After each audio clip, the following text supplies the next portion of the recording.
Hello, everybody. There's lots of folks filing in, so I think we will get started. So hello and welcome. Today is the first of 4 webinars for the 38th Annual Kemptville Winter Woodlot Conference. My name is Olivia Foster, and I'm pleased to be moderating the first of the webinars for this series. We'd like to start by thanking the sponsors who you can see on the screen, as well as the organizing committee, especially Dorothy Hamilton, Martin Streit, and Jim Hendry, as well as all the speakers for this series. Without them sharing their time and expertise, we wouldn't have this great series that has developed over these past 38 years. Just wanted to start by saying a few words about the the Eastern Ontario Model Forest. The EOMF is a nonprofit charitable organization. The Model Forest provides a unique forum where forest owners, managers, users, and others can forge partnerships, share knowledge, and combine their expertise and resources. The Model Forest joined with the Ontario Woodlot Association, a nonprofit organization with a mission to help each other become the best possible stewards of our woodlands just a few years ago. Now, before we introduce today's speakers, I'll just share a few housekeeping items. So first things first, all attendees' microphones are muted and cameras are off except for the panelists. There is a Q&A box at the bottom of the screen, and we would encourage you to put any questions that you have throughout the presentation into that box. And lastly, the presentations will be recorded and shared with participants after the event in the next couple of days, and it'll be added to the Ontario Woodlot Association's YouTube account. So with that, I will pass it over to Jim Hendry to introduce today's speakers. Well, thanks, Olivia, and good afternoon, everyone. This afternoon's presentation, Plantation Management, Best Management Practices, we have 2 speakers. Steve Hunter is a registered professional forester, and also Martin Streit, a registered professional forester. And this afternoon, they're going to talk about their experiences and recommendations on best management practices for managing forest plantations. Let me first start with Martin Streit. Martin is, as I said, a registered professional forester. He has worked for over 39 plus years in Eastern Ontario and upstate New York. He's retired from the Ministry of Natural Resources in 2019 and worked with Domtar in Cornwall for 10 years. Martin is a forestry specialist for Forest Canada, and he coordinates the delivery of the Ontario Tree Marking Program. He has his own business and provides forestry services to an Ottawa Valley sawmill, 3 community forests, and several private landowners. He is a long-standing supporter of the Eastern Ontario Model Forest, Ontario Woodlot Association, and Forest Canada. Martin and his wife Penny own a 96-acre forested property in Dundas County. Martin will be our second speaker. Our first speaker for this afternoon is Steve Hunter.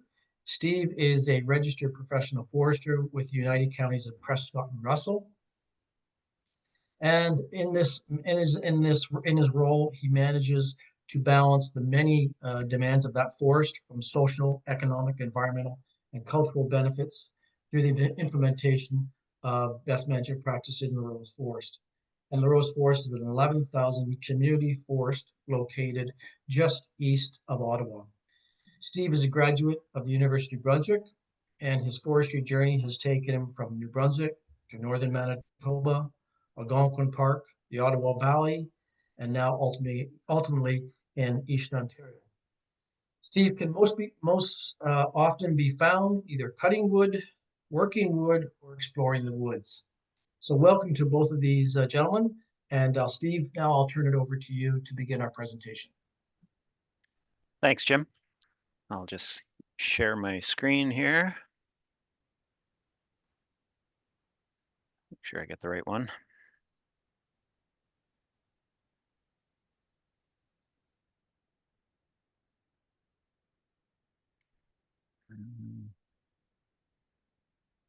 How's that? We good to go? Perfect. All set. Excellent. Welcome. Good afternoon, everyone. I'll dig right into it here. I've been told I have 5 minutes, so I better get cracking. Bear with me a second here. I need to move everyone's lovely faces so that I can see my notes.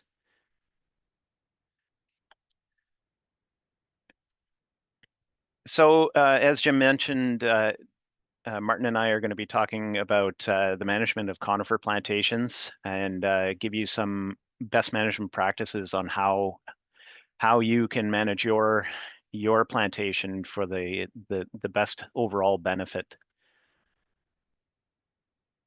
So since the early 1900s, around 1910s, 1920s, the bulk of southern Ontario had been cleared for agriculture and development. And since that time, the we had some issues with blow sands and erosion, and wind and water erosion, and that kind of thing. And a lot of these areas failed from an agricultural standpoint. And the province undertook the task of planting trees on these sites to revegetate and stabilize soils and provide a useful crop down the line. Since that time, millions of trees have been planted on private lands in Ontario. Many of these plantations have grown to the point where they would benefit from some sort of management to meet the varied objectives that you, the landowner, may have for your property. There are many species used in plantations in southern Ontario, but today I'll focus on the big three, which are red pine, white pine, and white spruce. They're most likely what you're going to encounter on your woodlot, and they're also most likely to be at a stage where they would benefit from some sort of management involving thinning or some other activity. Often these plantations were established in pure blocks, but there's also many mixes. Some of the other species that were incorporated, tamarack, European larch, Norway spruce are just some examples of other species that have been mixed in. As plantations mature, their crowns become small and uneven, growth slows, and they lose vigor. As these trees lose vigor, their ability to resist diseases and insects is affected, making them more likely to decline or die. Thinning, often and at regular intervals, helps maintain tree growth, tree health, maintaining your plantation's ability to handle stressors that can affect their health also.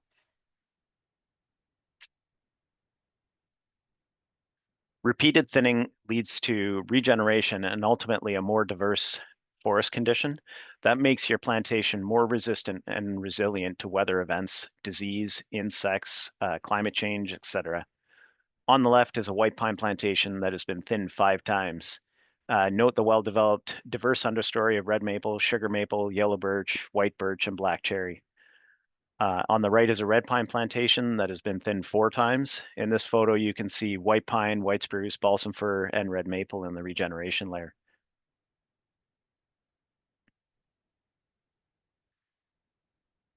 In unthinned plantations, trees will die and can lead to an increased risk of fire. Thinning targets trees that are likely to die and knocks over and crushes the dead wood, making it less flammable. There's a period of a few years immediately after thinning where the risk is increased slightly, but the long-term risk and the potential intensity of fire on the site is greatly reduced. Note the abundance of dead wood in the photo on the left compared to the photo on the right that has been thinned. It was in a similar condition prior to thinning, but you can see there's much less dead standing wood and dead wood on the ground.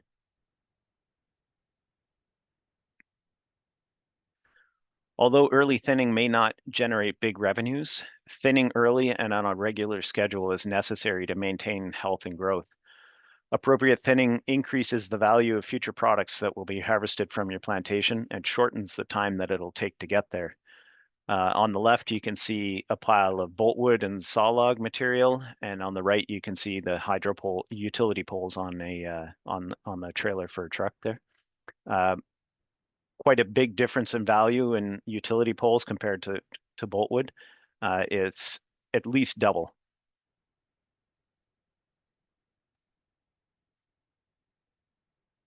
So now that I've convinced you that you need to manage your plantation, here's some things to keep in mind when you're making decisions about what you hope to achieve. What are the long and short-term objectives that you have for your plantation? Do you want to enhance hunting opportunities? Do you want to enhance bird habitat? Do you hope to move toward old growth conditions? What are the economic barriers and what are the opportunities that you're being presented with?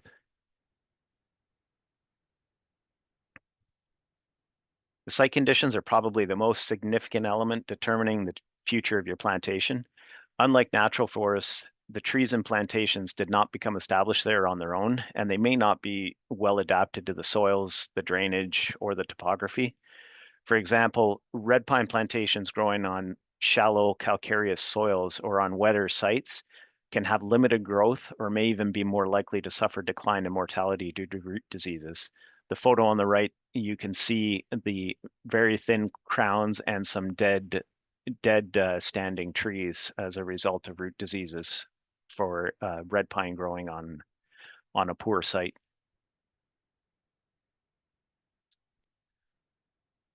A plantation with good stocking quality will be treated differently than a plantation with low stocking with poor quality individuals.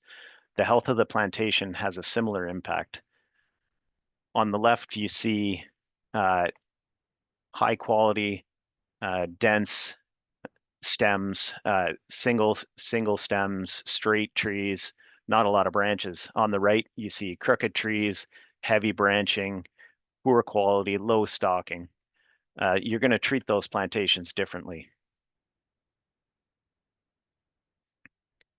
Where are you in the cycle of the plantation? Its life cycle and its management history will affect the treatment that can be applied. Are you in a young plantation? Is it older? Is there regeneration underneath? Has it been thinned in the past? How long has it been since it was thinned? All of these things are going to affect what type of management you're going to do in your plantation. You also need to recognize how the presence of invasive species will respond to different management actions. Additional effort might be required to keep invasive plants from taking over a site, and which will ultimately prevent native species from becoming established. Clean equipment protocols are an example. Before you do a thinning, you might want to make it a requirement in your contract that any equipment that's coming from another site needs to be cleaned prior to coming into your plantation.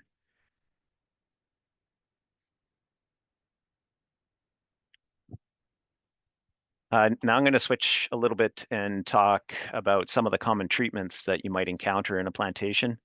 A first thinning is typically done in younger plantations, normally between 25 and 40 years old, before the growth slows to a point where the plantation begins to thin itself. This often involves row removal, or it could be a combination of row removal and selective removal in residual rows. Maximum removal is usually around 1/3 of the initial basal area. Depending on growth, you could perform the next thinning in about 10 to 20 years. Species has an impact on that as well. A selection thinning typically occurs after access is established, and the primary goal is to remove poor quality individuals and release high quality crop trees. Once again, you're looking at about 1/3 removal. And that is normally the target. And depending on growth, selection thinning can occur every 7 to 20 years.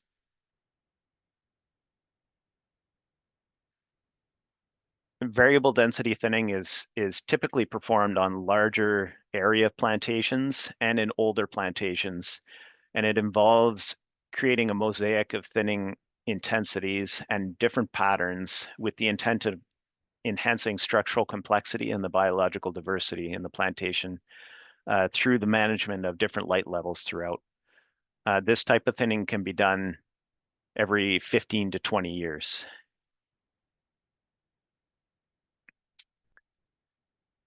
Shelterwood in plantations is normally reserved for situations where there's inadequate stocking or the quality of the trees are too poor to support standard thinning. The focus of a shelterwood is to create suitable light conditions to allow for regeneration to establish under the cover of a residual canopy. And this involves a series of partial harvests to establish regeneration and then ultimately release it and have it replace the overstory. Follow-up harvests are done once regeneration has reached adequate size. And as I mentioned, it ultimately ends up replacing the trees that you've kept in previous harvests. The goal is to keep the biggest and the best trees at uniform spacing to achieve appropriate light levels that your target regeneration requires. This treatment often requires tree planting to augment natural regeneration that becomes established after your first harvest. Plantation management can be quite complex. Seeking the services of forest professionals will help provide you with the advice you need and provide you with steps that you need to take to ensure success, to make sure you achieve your goals. Even with the smallest harvesting equipment, it will be necessary to create access trails throughout the plantation. Usually this is done in plantations that have never been subjected to thinning in the past, but it may be necessary to establish different access than in previous thinnings. For example, you may have larger equipment than you had previously, or there may be regeneration that you would like to protect. You will also need to consider how log trucks will gain access to the harvested timber. So you may need to build, have roads built, or at least opened up, have access to where the wood will be piled so that you can get it out of the bush. Trees and plantations are all the same age, but they will often develop at different rates. Keeping the biggest and the best trees is necessary to ensure good health, optimum growth, and higher value forest products from future thinning operations.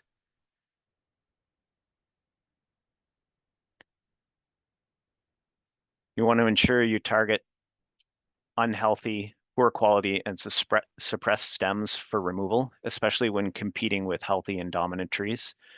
These trees are least likely to respond to a thinning, and they may even die before you come back for another thinning.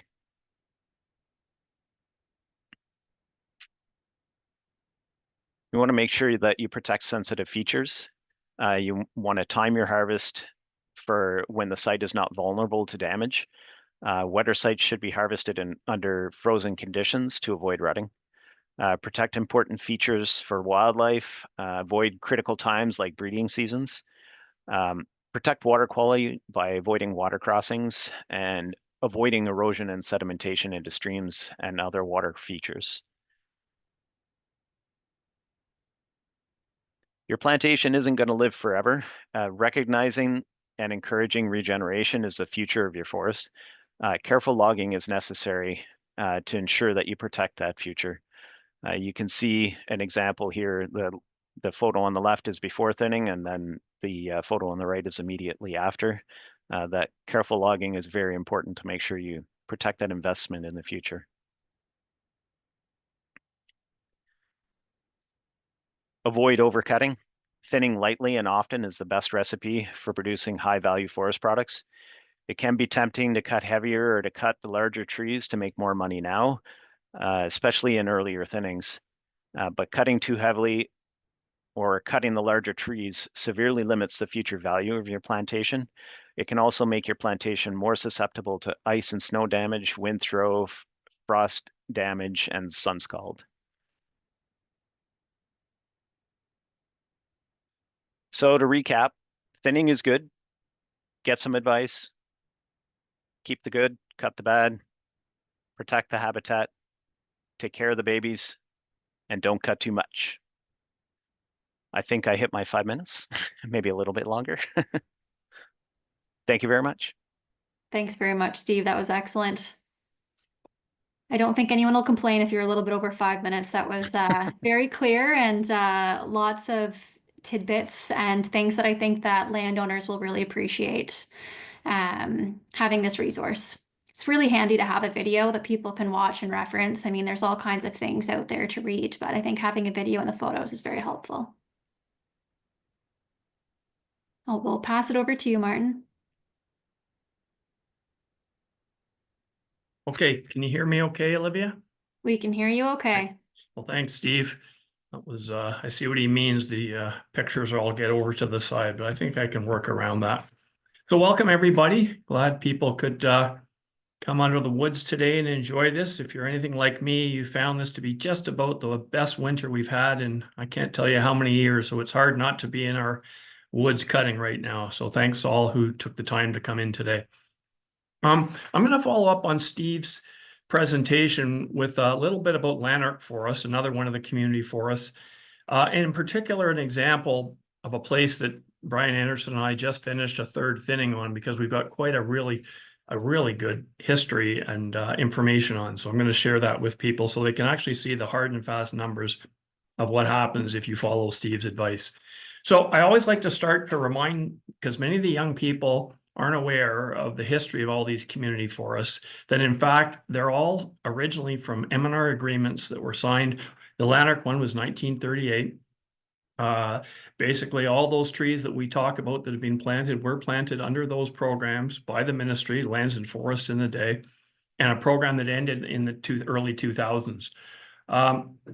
Lanark, in particular, entered a management partnership with Mississippi Valley and Upper Canada Forestry Service in 2006. And another partnership that pretty much all of us are part of is the Model Forest Certification Program as well. Lanark joined in 2007, but I think there's 15 community forests in Southern Ontario that are also partners. So it started as a big partnership. It carries on as a big partnership. Lanark is quite a bit different from Larose. Plantations are a very small piece of Lanark, and that's because of the landscape. If you look on that picture, you can see the light blue. That outlines the plantation surrounded by the natural forest, and that's pretty typical on the Canadian Shield. Somebody carved out a small farm and made fields, but generally the landscape is primarily forested. So in Lanark, we only have 350 plus hectares of red pine plantations, and they're all red pine. That's the other difference. Steve has a bigger diversity of species. That means 7.5% of our area is plantations. They range in size from 4 to 30 hectares, and they're scattered throughout Lanark County. They're not a large block like Larose, and our age is a bit younger, age say 40 to 70. But critically, they generate about 70 to 80% of the forest revenue. And for those who weren't around in the bad old days, until Heidemann and Holcomb got in the business of harvesting red pine, that figure was zero forest revenue. So it's become a really important thing. And that only dates from the early 90s when those two mills created a market that we could all use. So there's your typical farm and the typical place that we find our red pine plantations mixed in amongst basically natural forest. We have 6 main strategies. And you're going to find they're very similar to what Steve just said, so it'll be a bit repetitive. Number 1, growing high value at high stocking. The whole goal for us is to grow saw logs and utility poles. And that means you grow the trees where they're competing for light, shedding their branches. You want to keep them thinned enough that they grow and they grow well, but you want to keep that high stocking. I'm going to talk about that more when I show you the example. Developing regeneration. For us, that means basically 2 species. It's either sugar maple or white pine. It's primarily naturally occurring after we thin and repeated thinnings. We get repeated bouts of regeneration. And for those who don't know my friend Brian, Brian's the forest manager. He pops up in quite a few pictures because only one of the 2 of us carries a cell phone. So you'll see no pictures of me and many pictures of Brian through this presentation. So we group our plantations. We have a cycle where we're moving through all our plantations over a 15 to 20 year cycle. And because we have plantations like the ones you can see on the right, little small patches, on their own, we wouldn't be able to do what we want to do in terms of thinning. But because there's a larger plantation to the west, we put that all together. It's the same principle that the Ontario Woodlot Association is trying to help private landowners to do, to create co-ops. For all of us who have these smaller plantations, it's very hard to do this if you only have small area. But if you can get together, either the way we can as one owner or multiple owners, it allows you then to do proper management. M&R certified tree markers. We'll probably hear us say that many times. In fact, if you look at my shirt, there's my M&R certified tree marker shirt. That might be one of the oldest marking crews in Ontario that's left. The average age of those two old fellows is 68. But we, all of us, all the community forest managers are certified tree markers, and many private land consultants as well. I highly recommend, if you're ever looking for somebody, make sure that person has gone through the certification program. A little bit of a pet peeve to many of us people who manage plantations is the term, let's see, I've heard ecological, desert, barren, wasteland when people describe plantations. And we do take a little bit of offense to that. There's a lot of cultural values. That little example there is a pioneer cemetery in one of our plantations. Kudos to Leeds Grenville Stewardship Council. They actually came up this year, a bunch of volunteers, and helped us re-fence that pioneer cemetery. Which was really nice because we're in Lanark and they stepped up to help us.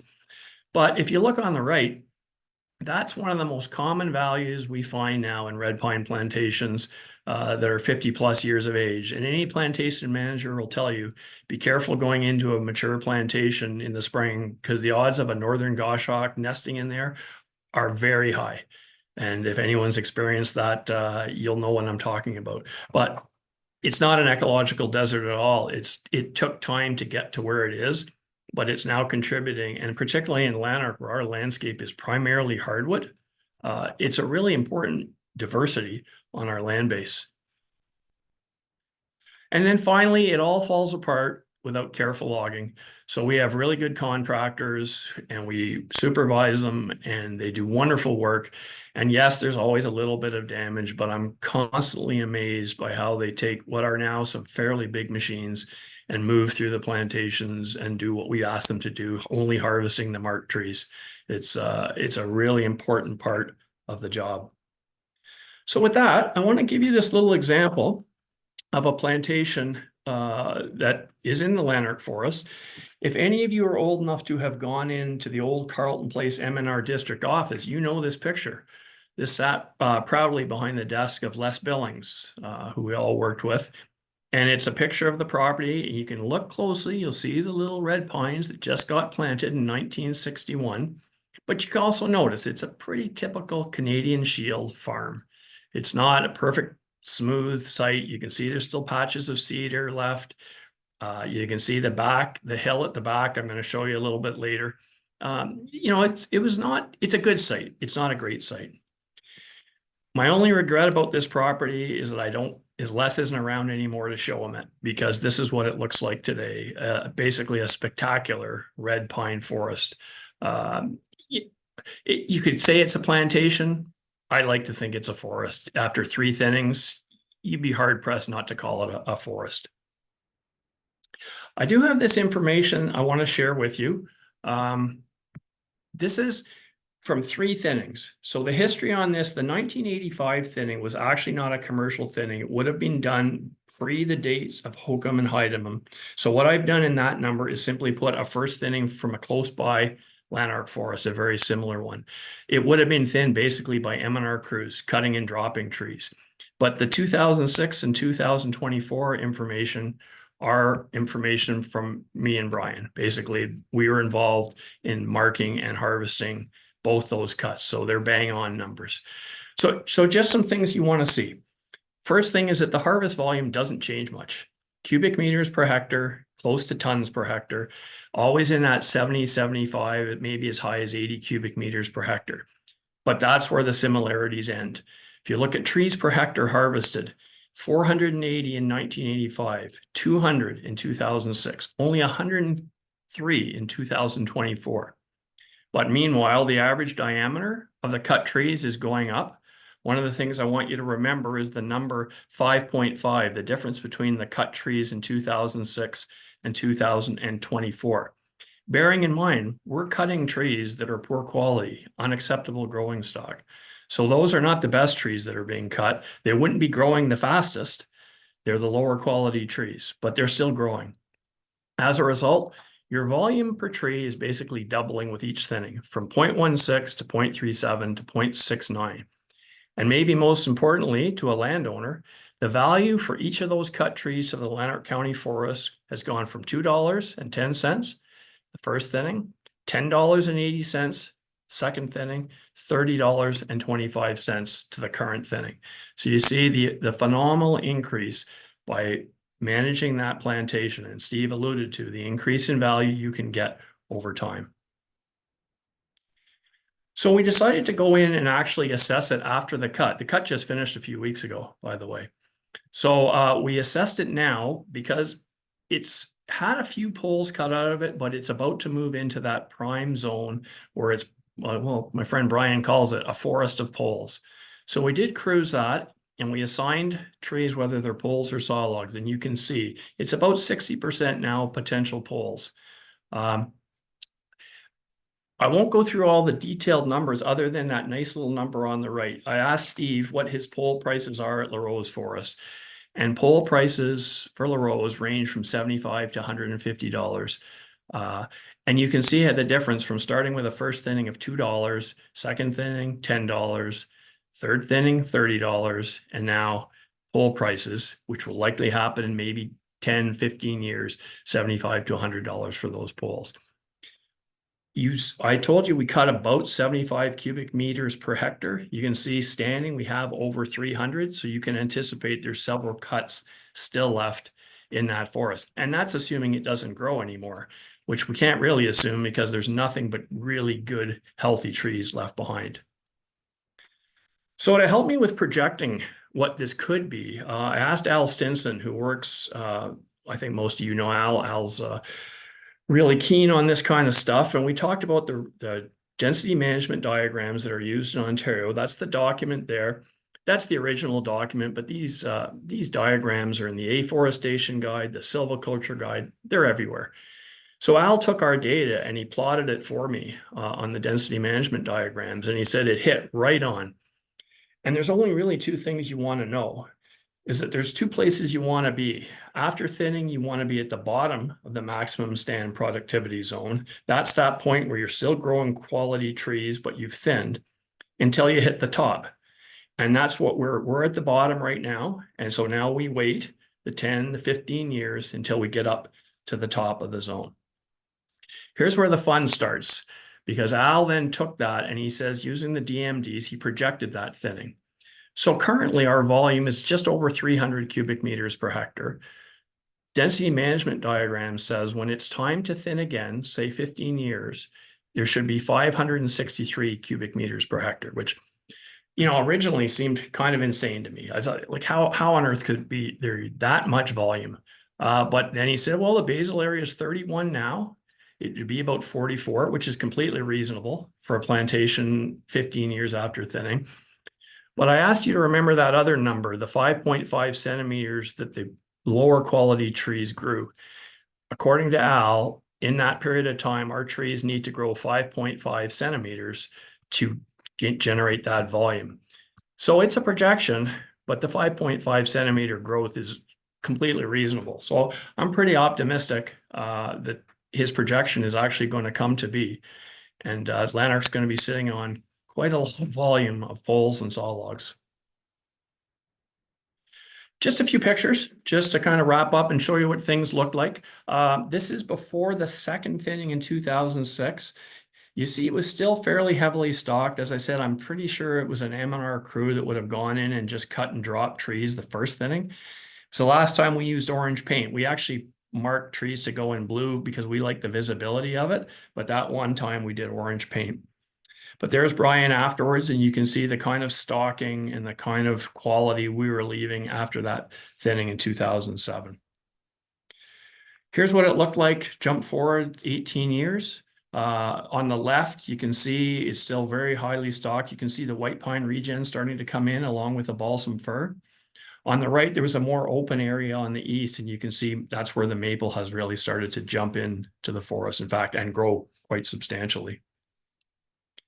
And that's what it looks like January of 2025. Actually, those aren't 2024. That's this year, these pictures. So there's Brian. We call him the Great Pumpkin down there in the bottom. And you can see what it looks like now. And as Brian has called it, that's our forest of poles.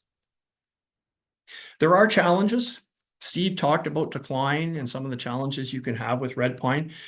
If you look on that original picture, you can see that hill at the back.